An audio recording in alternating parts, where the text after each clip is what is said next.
নমস্কার, আমি নির্মল বিশ্বাস NASA info Bangla news channel থেকে আপনাদের স্বাগত জানাই। বিশেষ বিশেষ খবরের কথা আপনাদেরকে বলছি। জনগণের টাকা নষ্ট করলো রাহুল গান্ধী, এটা হচ্ছে খবরের প্রমুখ কথা, এক নাম্বার। আর দ্বিতীয় যে বিষয় নিয়ে আমরা খবর বলবো সেটা হচ্ছে FCRA বিল, এটা কি আনা উচিত কি উচিত নয়, এই দুটো বিষয় আজকে খবরের বিষয় থাকবে। কারণ এই বিষয়গুলো আমাদের একান্তভাবে জানা প্রয়োজন আমরা দেশের নাগরিক হিসেবে। তো প্রথম খবরে আসি। আজকে আর মাত্র দুদিন বাকি আছে সংসদের বর্ষাকালীন অধিবেশন শেষ হওয়ার জন্য। জনগণের টাকা, কারণ সংসদে যে টাকা খরচা হয় কোটি কোটি কোটি কোটি টাকা এই অধিবেশনের জন্য, এটা কিন্তু আমাদের জনগণেরই টাকা। কারণ আমরা যে ট্যাক্স দিই বিভিন্ন ভাবে, সেল ট্যাক্স, ইনকাম ট্যাক্স, সেই টাকা থেকে যে টাকা আসে সেই টাকার মাধ্যম দিয়েই এই খরচাগুলো কিন্তু করা হয়। তাহলে পারতপক্ষে এই টাকাগুলো জনগণের টাকা। কিন্তু এই যে অধিবেশনগুলো হয় এর একটা উদ্দেশ্য থাকে যে এতে বিভিন্ন বিল আনা, বিভিন্ন আইন আনা, যারা শাসনে থাকে সেই পক্ষ করে থাকে এবং সেই ব্যাপারে বিরোধী পক্ষ যারা থাকে তারা এই ব্যাপারে সংশোধন করায়, বিভিন্ন ধরনের তর্ক বিতর্ক হয় এবং সেই নিয়েই কিন্তু একটা সুন্দর পরিবেশের মাধ্যমে হয় বিল পাস হয়, না হলে বিল পাস হয় না, সেটা আলাদা কথা। কিন্তু এই যে এবারের যে বর্ষাকালীন অধিবেশন, সমস্ত সময়টাই একদম ফালতু গেল এবং বিরোধী পক্ষ, বিশেষ করে কংগ্রেসের সাথে আর যে বিরোধী দলরা আছে তারা কিন্তু এই অধিবেশনটাকে একদমই চলতে দিল না। তো এই যে চলতে দিল না, এতে পারতপক্ষে আমরা যারা সাধারণ জনগণ আছি এদেরই কিন্তু ক্ষতি হলো, আমাদের টাকাগুলো একদম অপব্যয় হলো। কারণ আজকে এই ব্যাপারে যে বিলগুলো আনার কথা ছিল সেই মেন বিলগুলো কিন্তু আনা গেল না। কয়েকটা বিল অবশ্যই পাস হয়েছে, 9টা বিল পাস হয়েছে, সেগুলো একটু ছোট টাইপের বিল। কিন্তু আমাদের যে বিলগুলোর প্রতি নজর ছিল সেটা হচ্ছে মহিলা সংরক্ষণ বিল এবং এই যে পরিসীমন বিল যেটাকে বলা হয়, যেটাতে আমাদের সাংসদদের সংখ্যা বাড়ানো, সাংসদদের সংখ্যা 800-র উপরে করা এবং তার ভিতর 33% মহিলাদের জন্য সংরক্ষিত থাকবে, এই বিলটি আনার কিন্তু কথা ছিল। আরেকটি যে বিল আনার কথা ছিল সেটা হচ্ছে FCRA। এই FCRA সম্পর্কে এবার আপনাদের দুটো চারটে কথা বলি, আপনাদের অবশ্যই জানা প্রয়োজন।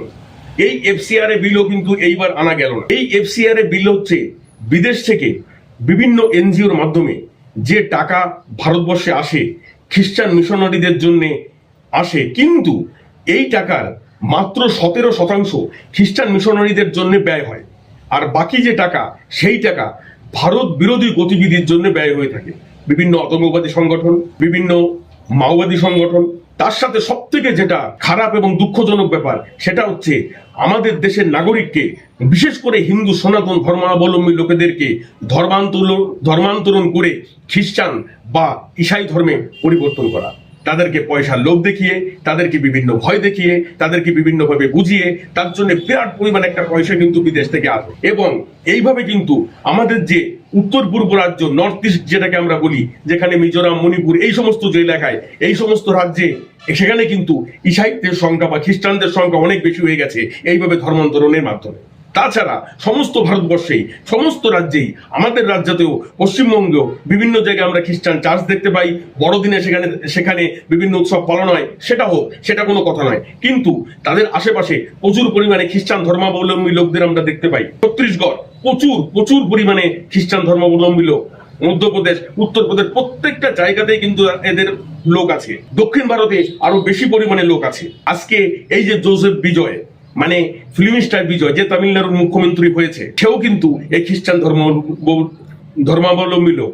কিন্তু আমাদের দেশের হিন্দুরা বা মুসলমানরা, তারা খ্রিস্টান কিভাবে হলো? ইংরেজরা আমাদের দেশে আসার পর থেকে খ্রিস্টান হয়েছে, তারা সেই ধর্মে কনভার্ট হয়েছে হিন্দু ধর্ম থেকে। তার মানে সবসময় সনাতন ধর্মের মানুষদেরকে কমজোর করার জন্যে, সনাতন ধর্মের মানুষদের সংখ্যায় কম করে দেওয়ার জন্যে, সেই জন্য এই ধর্মান্তরণ।